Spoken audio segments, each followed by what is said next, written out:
안녕하십니까. 전하태 교수입니다. 이번 시간 여러분들 교재 2020년 1, 2회 기출문제 풀이를 하도록 하겠습니다. 자, 여러분들이 가지고 계시는 교재 먼저 제1과목 폐기물 개론 1번 문제를 보도록 하십시오.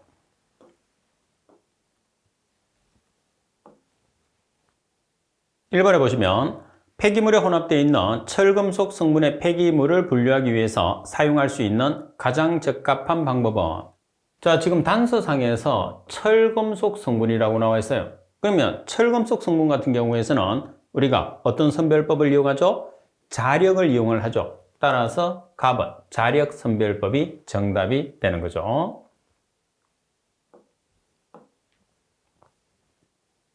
자, 그리고 문제 2번을 보도록 하겠습니다.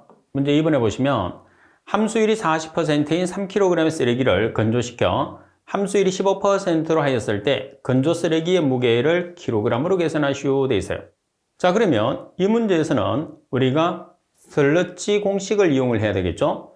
W1 곱하기 100-P1은 W2 곱하기 100-P2라는 슬러지 공식을 쓰는데, 자, 우리가 처리를 건조를 시켜줘. 따라서 건조 전의 함수율 40%가 P1이 되는 거죠. 자, 그리고 쓰레기 3kg이 W1이 되는 거예요. 반면에 건조 후의 함수율 15%가 P2가 되는 거죠. 자, 그때의 쓰레기 W2를 계산하는 문제예요. 그러면 여기서 W1이 지금 얼마죠? 3kg. 그리고 P1이 얼마죠? P1이 40%. 자, 그리고 자, P2가 15%입니다. 자, 따라서 W2에 대한 식으로 정리를 해서 계산하시면 2.12kg이 나오겠죠.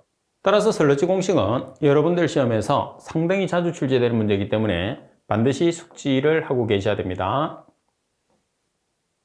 자, 문제 3번을 보겠습니다. 직경이 3.5m인 트롯멜 스크린의 최적 속도는, 자, 우리가 최적 속도를 계산하기 위해서는 뭐를 알아야 되죠? 임계 속도를 알아야 되죠. 최적 속도라는 것은 임계 속도의 45%, 다시 말해서 임계 속도 곱하기 0.45로 우리가 계산하면 되니까. 자, 따라서 임계 속도를 여러분들이 먼저 계산을 하면 임계 속도 구하는 공식은 꼭 알고 계셔야 됩니다. G 나누기 4파이의 제곱 R 루트의 전체 곱하기 60이에요. 자, 여기서 전체 곱하기 60을 하는 이유가 뭐냐면 G라는 중력 가속도가 9.8m/s의 제곱이거든요. 그래서 세크를 분으로 환산하기 위해서 60을 곱하죠. 왜 그러냐면 우리가 RPM이라는 단위가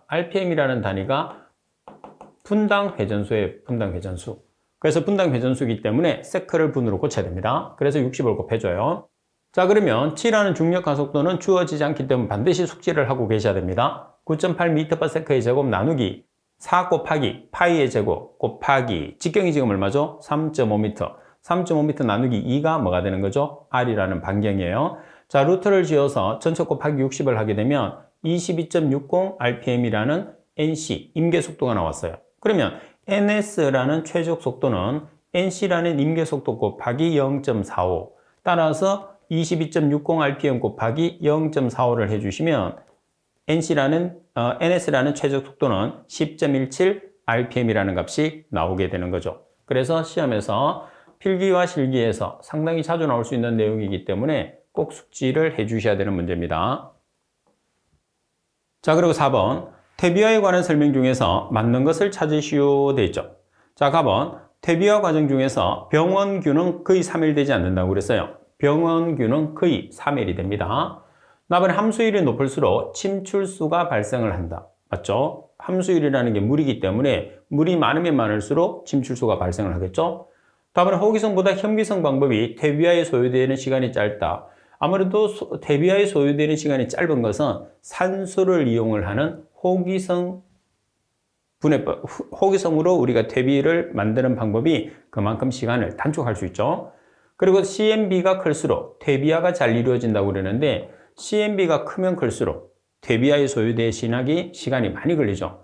특히 CMB가 크다는 것은 80 이상이 되면 우리가 퇴비화에 걸리는 시간이 길어지고, 반면에 CMB가 작아지면 20 이하가 되면 NH3라는 암모니아 가스가 발생을 해서 악취를 유발하게 됩니다. 자, 따라서 빠르게 설명된 것은 나번이 정답입니다. 자, 그리고 문제 5번을 보겠습니다. 트레멜 스크린에 대한 설명으로 옳지 않은 것은 가번 원통의 최적 회전 속도는 원통의 임계 속도 곱하기 1.45가 아니고 45%이기 때문에 0.45를 곱해야 됩니다. 그리고 나번 원통의 경사도가 크면 부하율이 커진다. 답은 스크린 중에서 선별 효율이 좋고 유지 관리상의 문제가 적다. 답은 원통의 경사도가 크면 효율이 저하된다. 그냥 우리가 선별이 안 되고 그대로 쭉 아래쪽으로 떨어질 가능성이 높죠. 따라서 설명이 잘못된 것은 가번이 정답이 됩니다. 자, 그리고 6번을 보겠습니다. 적환장 설치에 따른 효과로 가장 거리가 먼 것은, 적환장이라는 것은 우리가 쓰레기가 적게 발생하는 지역에 설치를 하면서 쓰레기를 임시로 우리가 모아두는 장소를 적환장이라고 합니다. 가번의 수거 효율 향상, 나번의 비용 절감, 다번의 매립장 작업 효율 저하, 나번의 효과적인 인원 배치 계획이 가능하다. 다번에 매립장 작업 효율이 저하되는 게 아니고 우리가 적환장을 설치함으로써 폐기물을 많은 양을 한꺼번에 이송을 시킬 수가 있기 때문에 작업장의 작업 효율이 증가하죠. 그래서 답번이 정답입니다. 자, 그리고 7번 문제를 보시게 되면 폐기물의 성상 분석의 절차 중에서 가장 먼저 시행하는 것은, 자, 절차 중에서 가장 먼저 시행하는 것은 뭐예요? 밀도를 측정하는 거죠. 자, 그런데 문제 조건에서 밀도 측정이 없어요. 그럼 그 다음 단계가 물리적 조성 분석이죠. 따라서 나번이 정답이에요. 그럼 물리적 조성 분석이 없어요. 그러면 분류까지 내려가는 거죠. 그래서 여러분들은 이 순서를, 분석 절차의 순서를 반드시 순서대로 기억을 해 주셔야 됩니다. 밀도 측정, 물리적 조성, 분류, 전처리, 조성 분석. 자, 그리고 8번 문제를 보겠습니다. 폐기물 중에서 철금속, 비철금속, 유리병의 세 종류를 각각 분리할 수 있는 방법으로 가장 적절한 것은, 자, 이 세 가지를 분리할 수 있는 것은 와전류 선별법이라고 그러죠. 그래서 와전류 선별법이라는 것은 비자성이면서 전기 전도성이 뛰어난 우리가 비철금속을 분석하는데, 이제 선별하는데 주로 우리가 사용하는 방법이죠. 따라서 답은 와전류 선별법이 정답입니다. 그리고 9번 문제를 보시게 되면 도시 폐기물의 해석에서 로신 라밀러 모델에 대한 설명으로 가장 거리가 먼 것은, 답은 도시 폐기물의 입자 크기 분포에 대한 수식적 모델이다. 답은 Y는 크기가 X보다 큰 입자의 총 누적 무게 분포이다. 그리고 답은 X0는 특성 입자 크기를 의미한다. 답은 특성 입자 크기는 입자의 무게의 기준으로 63.2%가 통과할 수 있는 체의 눈의 크기다. 자, 여기서 Y라는 것은 크기가 X보다 큰 입자가 아니고 X보다 작은 입자의 총 누적 무게 분율을 우리가 Y라고 이야기를 합니다. 따라서 나번이 정답이고요. 그리고 10번 문제를 보겠습니다. 폐기물에 관한 설명으로 틀린 것은, 가번 액상 폐기물의 수분 함량은 90%를 초과한다고 그랬어요. 자, 우리가 액상 폐기물이라는 것은 고형물의 함량이 얼마죠? 고형물의 함량이 5% 미만이에요. 그럼 수분 함량은 95% 이상이 되는 거죠. 그죠? 자, 그리고 나번 반고상 폐기물의 고형물의 함량은 5% 이상 15% 미만. 다음에 고상 폐기물의 수분 함량은, 고상 폐기물은 고형물의 함량이 15% 이상이니까 수분은 85% 미만이죠. 다음에 액상 폐기물을 직매립할 수는 없다. 따라서 갑은 액상 폐기물의 수분 함량은 95%를 초과해야 되겠죠. 그죠? 왜 그러냐면 액상 폐기물은 5% 미만이거든요. 고형물의 함량이. 그러면은 수분 함량은 95% 이상이 되는 거죠. 따라서 가번이 정답. 자, 그리고 11번 문제를 보시게 되면 소각로 설계에 사용되는 발열량은, 우리가 발열량은 고위 발열량과 저위 발열량이 있는데, 고위 발열량이라는 것은 수분의 정발 잠열이 포함되어 있는 열량이고, 저위 발열량은 수분의 정발 잠열이 제외된 값이죠. 그리고 실제로 수분의 정발 잠열은 사용할 수가 없는 열이기 때문에 소각로를 설계했을 때는 실제 사용할 수 있는 열량만을 나타낸 저위 발열량을 기준하게 됩니다. 따라서 가번이 정답이 됩니다.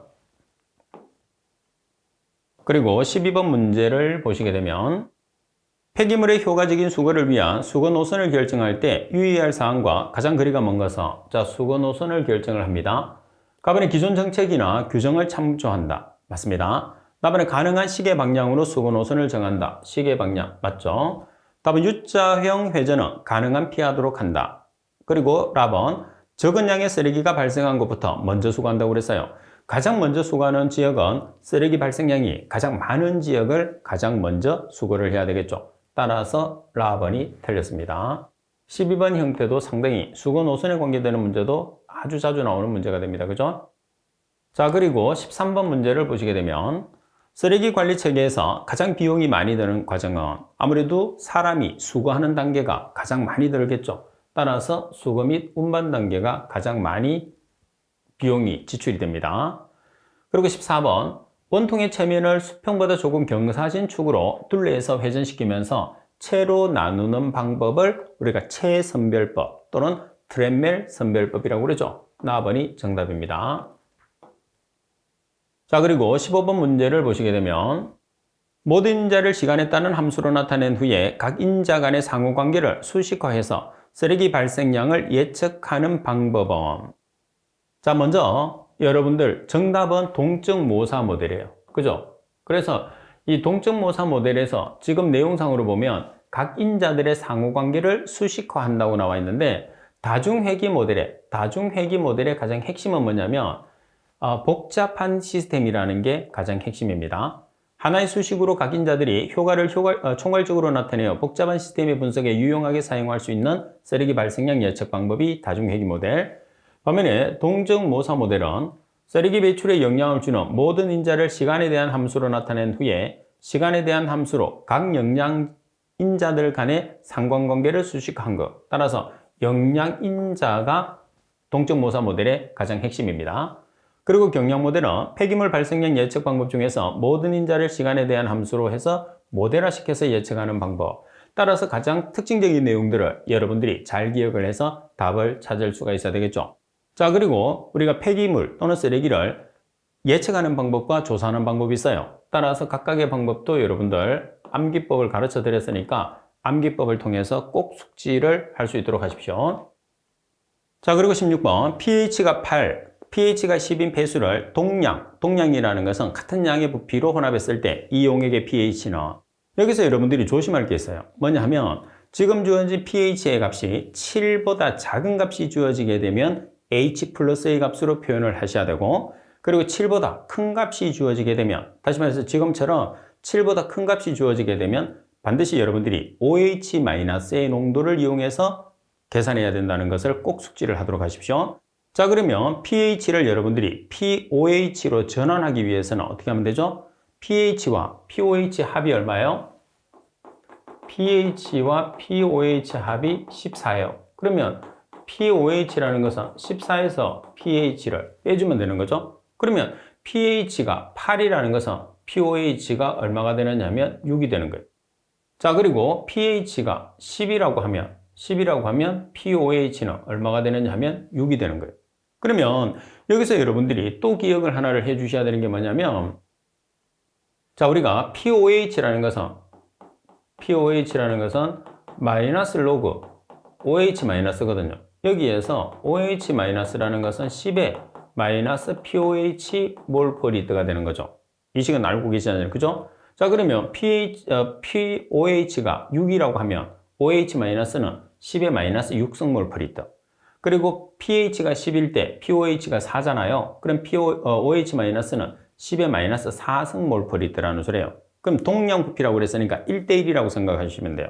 따라서 10의 마이너스 6성 몰퍼리트 곱하기 1 플러스 10의 마이너스 4성 몰퍼리트 곱하기 1 나누기 부피합 1 플러스 1 1대1로 동량으로 보면 자, 그러면 OH-의 농도는 5.05 곱하기 10의 마이너스 5성 몰퍼리트잖아요. 따라서 pH를 계산했을 때 pH는 마이너스 로그 H 플러스와 pH는 14 플러스 로그 OH 마이너스 두 개가 있거든요. 그래서 H 플러스 농도를 알고 있을 때 pH 계산하는 식과 OH 마이너스 농도를 알고 있을 때 pH 구하는 식이에요. 지금은 OH 마이너스 농도를 알고 있으니까 14 플러스 로그 OH 마이너스를 쓰는 거죠. 이 값을 여기다가 집어넣어요. 따라서 계산을 하시게 되면 pH는 9.70이라는 값이 나오죠. 자, 말씀드린 것처럼 가장 중요한 포인트가 뭐냐면 pH가 7 이하로 주어지는 경우에서는 H 플러스의 농도를 이용해서 문제를 계산하시면 되고, 지금처럼 pH가 7 이상이 되면 pOH로 바꿔서 OH-의 농도로 여러분들이 pH를 계산해야 된다는 것을 꼭 숙지할 수 있도록 하십시오. 자, 그리고 17번 문제를 보시게 되면 비가연성 성분, 비가연성이라는 것은 타지 않는 성분입니다. 비가연성 성분이 90%, WT라는 것은 중량 %를 이야기하는 거죠. 만약에 가연성분이라고 하면 100-90이 되니까 몇 %가 가연성분? 10%가 가연성분. 자, 밀도가 900kg/m의 삼성의 쓰레기 20m의 삼성에 함유된 가연성 물질의 질량은, 자, 20m의 삼성을 kg으로 전환하기 위해서 밀도가 주어졌어요. 따라서 20m의 삼성 곱하기 900kg/m의 삼성을 곱하면 kg이 되죠. 이 값이 폐기물의 쓰레기의 양이에요. 이 중에 가연성 물질이 10%니까 여러분들이 계산했을 때 1-0.9를 하셔도 되고, 이 값 대신에 0.1을 곱하셔도 관계는 없어요. 아시겠죠? 따라서 비가연성 물질의 성분으로 주어졌는지 가연성 물질의 성분으로 주어졌는지를 반드시 여러분들이 문제에서 판단을 해서 문제를 풀어주셔야 됩니다. 따라서 계산하시면 1800kg이라는 값이 나오겠죠. 그리고 밀도라는 것은 말씀드린 것처럼 단위를 환산하기 위해서 밀도를 사용한다고 생각하셔야 됩니다. 그리고 18번, 폐기물의 소각 처리에 중요한 연료 특성인 발열량에 대한 설명으로 옳은 것은, 답은 저위 발열량은 연소에서 생성된 수분이 응축하였을 경우의 발열량이라고 그랬어요. 이 말은 수분의 응축률이 포함된다는 소리인데, 저위 발열량은 수분의 응축률이라는 게 수분의 정발 잠열이거든요. 제외된 값이에요. 다음에 고위 발열량은 소각로 설계 기준이 되는 발열량이므로 진 발열량이라고 한다. 자, 고위 발열량이라는 것은 전 발열량이에요. 반면에 진 발열량이라고 하면 저위 발열량이죠. 자, 그리고 소각로를 설계했을 때 기준이 되는 것은 저위 발열량입니다. 답은 단열 열량계로 측정한 발열량은 고위 발열량이다. 맞습니다. 그래서 단열 열량계는 고위 발열량을 측정할 수 있어요. 자, 그리고 라번에 보시면 발열량은 플라스틱의 혼입이 많으면 증가하지만 계절적 변동과 상관없이 일정하다. 자, 플라스틱의 혼입이 많으면 발열량은 증가를 하죠. 플라스틱이 가연성 물질이기 때문에. 그리고 계절적 변동과 아주 영향력이 크다, 이렇게 보시면 돼요. 그래서 계절적 변동과 상관성이 아주 높습니다. 따라서 바르게 설명된 것은 답은 1개고, 자, 그리고 19번 문제를 보시게 되면 쓰레기 발생량을 조사하는 방법이 아닌 것을 찾으시오 그랬어요. 가번에 적재 차량 계수 분석법, 나번에 직접 계근법, 다번에 경량법, 라번에 물질 수집법. 다번에 경량법이라는 것은 조사 방법이죠. 예측 방법이죠. 조사 방법이 아니고. 자, 그러면 여러분들 예측 방법과 조사 방법 꼭 기억을 해 놓으라고 했죠. 자, 예측 방법은 다중회귀 모델, 동적 모사 모델, 경량 모델이 있고, 조사 방법은 물질 수집법, 직접 계근법, 적재 차량 계수 분석법, 그리고 또 한 개가 있죠. 통계조사법. 자, 그러면 암기를 했을 때 예측 방법은, 예측은 다중이 동적으로 경량을 파악하고, 조사는 물질을 직접 적재한 통계로 한다. 그래서 이런 식으로 여러분들이 암기법을 이용을 하게 되면 아무래도 정확하게 조사 방법과 예측 방법을 정확하게 이해를 해 놓을 수가 있습니다. 그래서 꼭 정리를 할 수 있도록 하시고요. 자, 그리고 20번 문제를 보시게 되면 폐기물의 파쇄 시 에너지 소유량이 크기 때문에 에너지 소모량을 예측하기 위한 여러 가지 방법들이 제한된다. 이들 가운데 고온 파쇄, 다시 말해서 2차 파쇄에 가장 적합한 예측 모델은, 자, 여러분들이 문제 조건에서 파쇄라고 하면 파쇄의 가장 기본적인 법칙을 여러분들이 기억을 해야 돼요.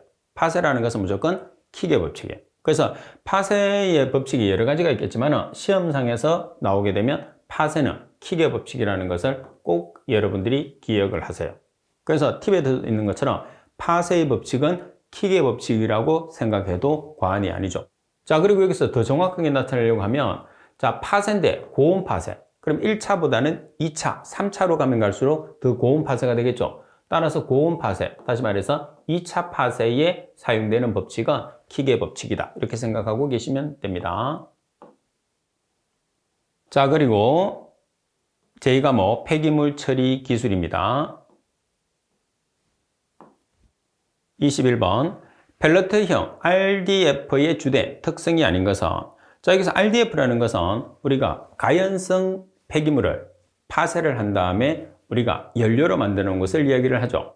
자, 먼저 여기서 펠렛 타입이라고 나와 있어요. 펠렛 타입이라는 것은 지금 제가 들고 있는 펜의 모양처럼 이렇게 모양을 잡아서 성형을 한 것을 우리가 펠렛이라고 이야기를 합니다. 자, 가번에 보면 형태 및 크기는 각각 직경이 10에서 20mm이고 길이가 30에서 50mm이다. 나번에 발열량이 3,300에서 4,000kcal/kg으로 플루프형보다는 다소 높다. 자, 여기서 플루프라는 것은 뭐냐면 우리가 파쇄를 한 가연성 물질을 성형을 하지 않은 것을 플루프 RDF라고 하죠. 그리고 수분 함량이 4% 이하로 반영구적으로 보관이 가능하다고 그랬어요. 자, 수분이 얼마죠? 자, 우리가 펠렛 같은 경우에서는 수분이 12에서 18% 정도가 됩니다.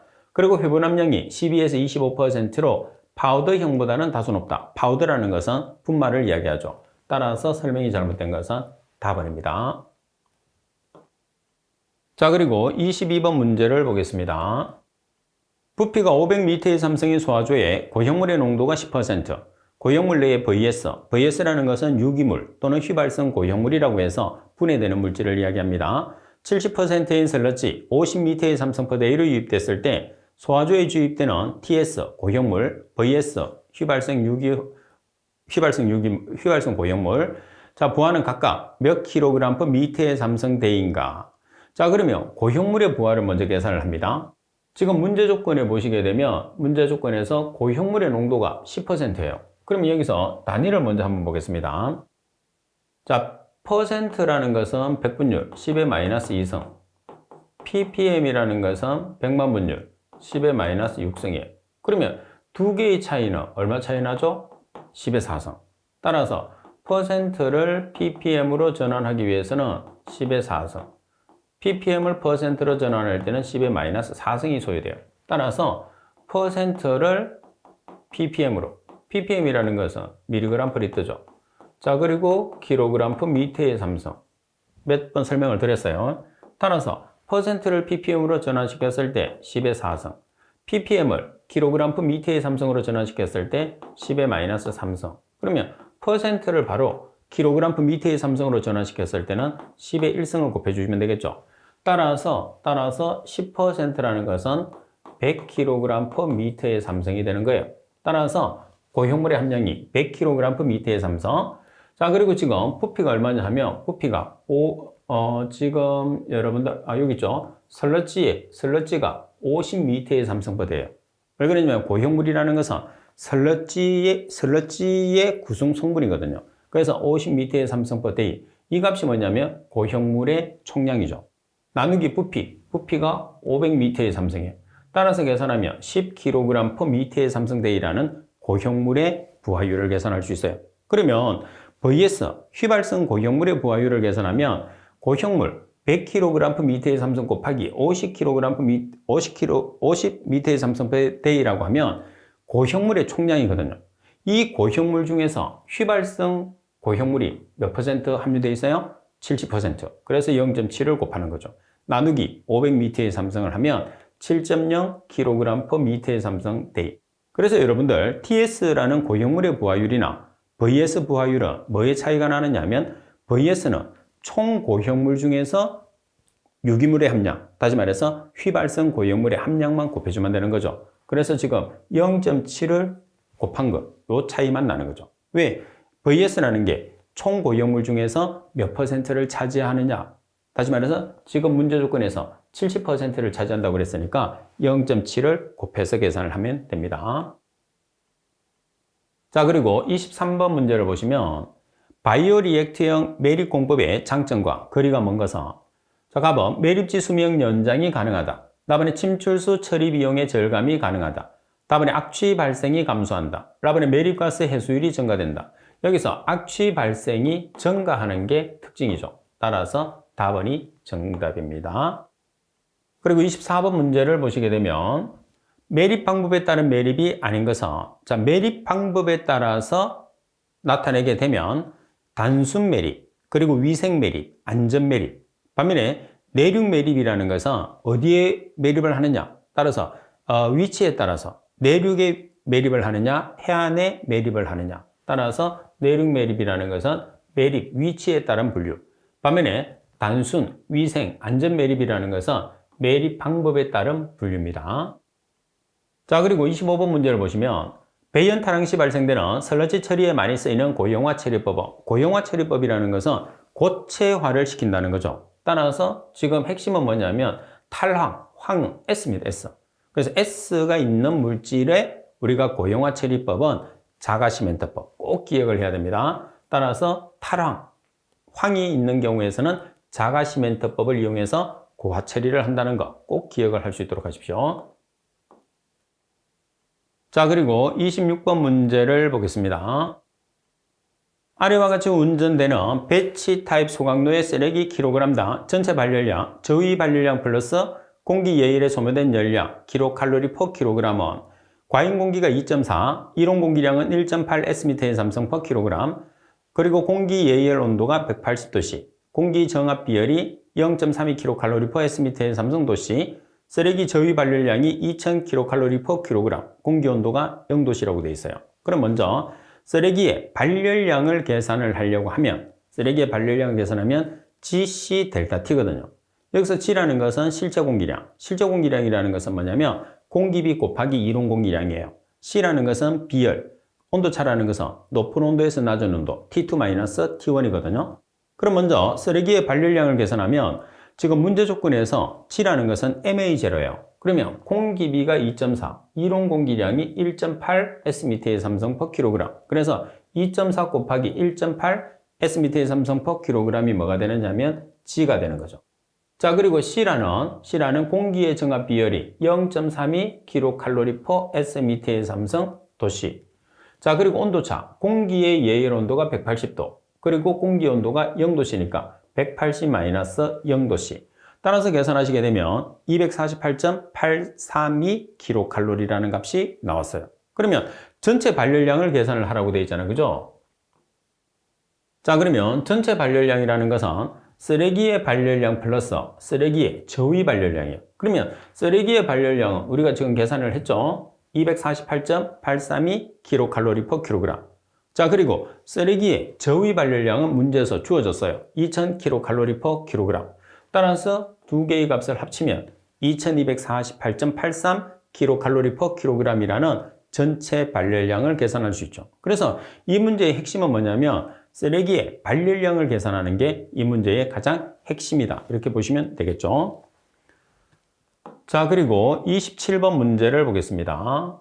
27번에 보시게 되면 석회를 주입해서 슬러지 중에 병원성 미생물을 사멸시키기 위한 pH의 유지 온도로 적합한 것은, 자, 석회를 주입을 했을 때 pH는 11 이상으로 유지를 해야 됩니다. 따라서 라번이 정답.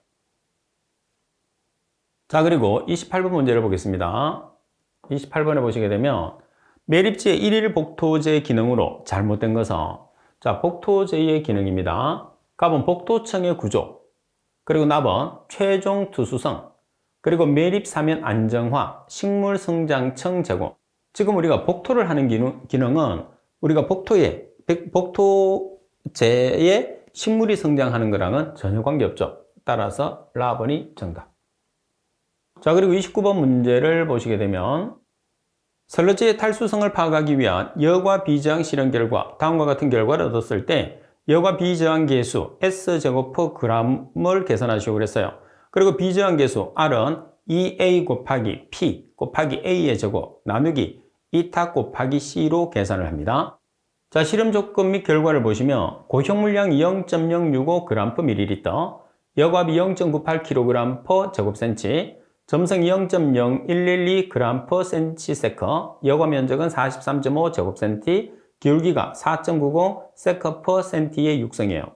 자, 그러면 우리가 여기에서 여러분들 단위가 이제 우리가 공식이 주어졌으니까 그대로 대입을 하시면 돼요. 대입을 하는데, 자, 먼저 2 곱하기 A, 여기서 A라는 값이 어떤 값을 나타내느냐 하면 4.90 세커/cm의 육성이라는 기울기가 뭐가 되느냐 하면 A라는 값이 되는 거예요.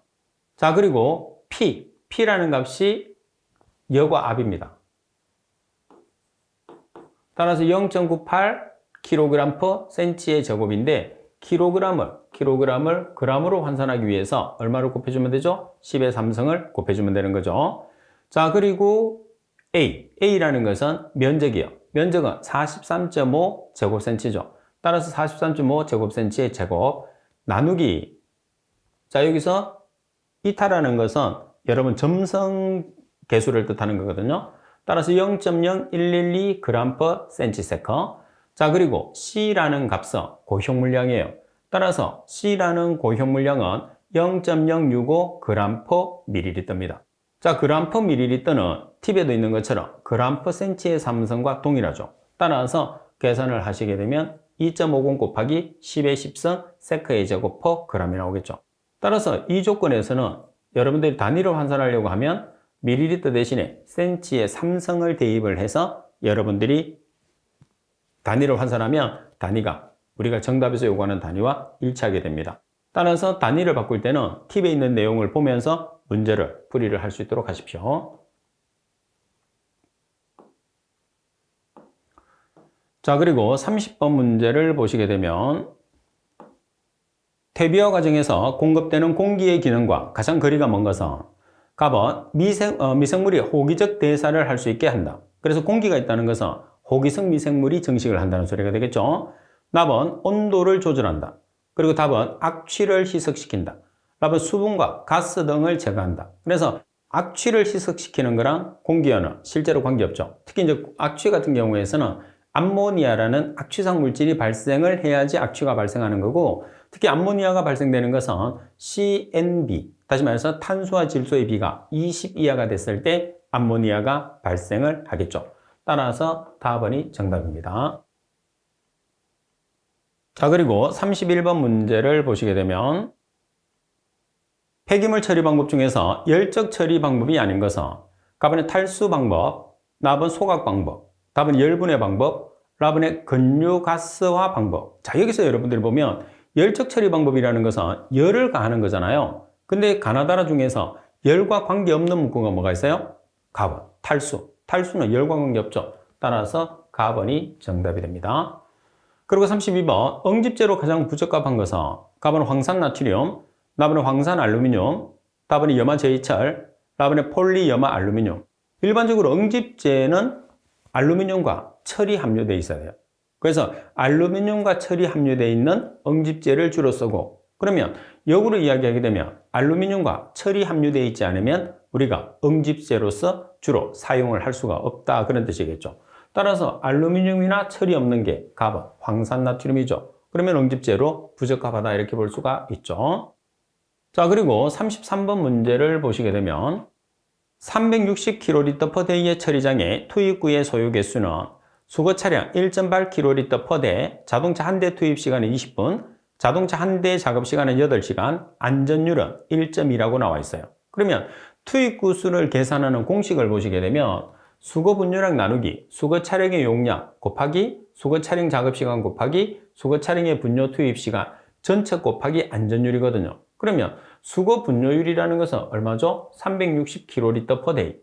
자, 그리고 수거 차량의 용량, 수거 차량의 용량은 한 대당 1.8kl. 자, 그리고 수거 차량의 작업 시간, 한 대의 작업 시간은 8시간. 그죠? 자, 그리고 한 대의 투입 시간은 20분. 자, 그러면 여기에서 여러분들이 시간과 분과 아워를 통일하기 위해서 얼마를 곱해줬느냐면 1시간에 60분을 보정해줬어요.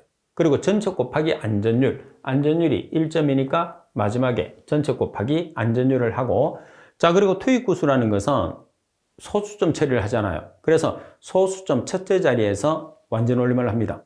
소수점 첫째 자리에서 완전올림을 한다는 것은 첫째 자리에 숫자 1, 2, 3이 있으면 한 자리로 올려주는 것을 이야기하죠. 따라서 10개가 정답이 됩니다.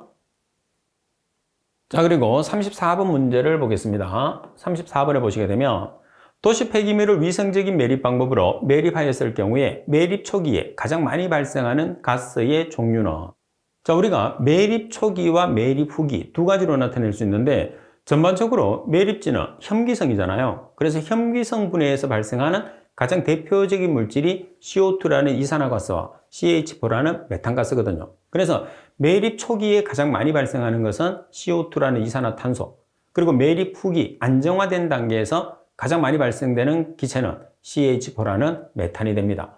따라서 매립 초기에서 가장 많이 발생하는 가스라고 했기 때문에 납은 이산화탄소, CO2가 정답이 되고, 만약에 매립 후기에 가장 많이 배출되는 가스라고 하면 메탄이 정답이 되는 거죠.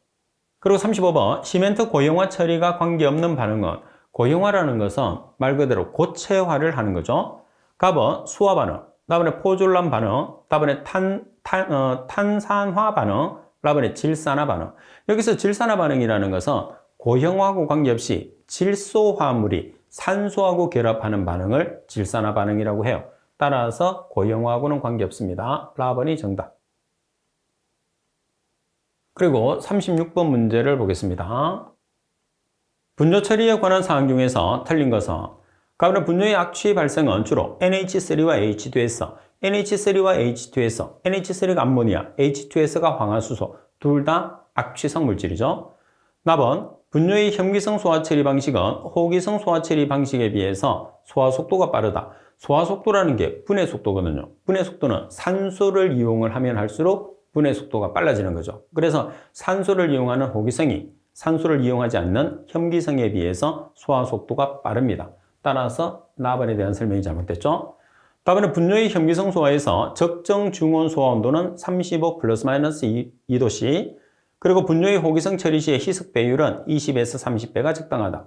따라서 설명이 잘못된 것은 나번이 정답이 되고요.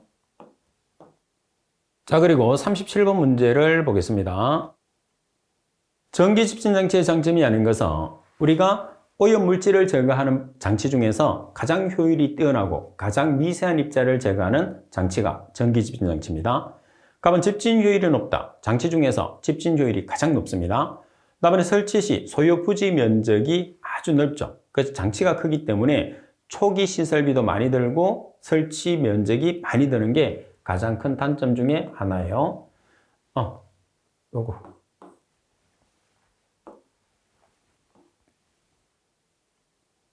자, 그리고 답은 운전비나 유지 비용이 적게 소요됩니다. 그리고 압력 손실이 적고 대량의 먼지 함유 가스를 처리할 수 있죠. 그래서 압력 손실이 중력 다음으로 적어요.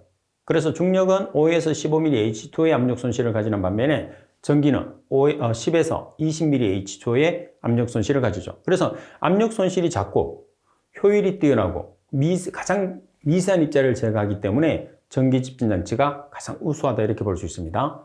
자, 정답은 나번.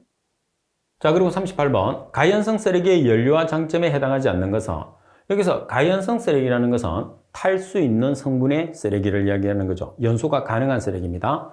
저장이 용이하다. 답은 수송이 용이하다. 답은 일반로에서 연소가 가능하다. 답은 쓰레기로부터 폐열을 회수할 수 있다.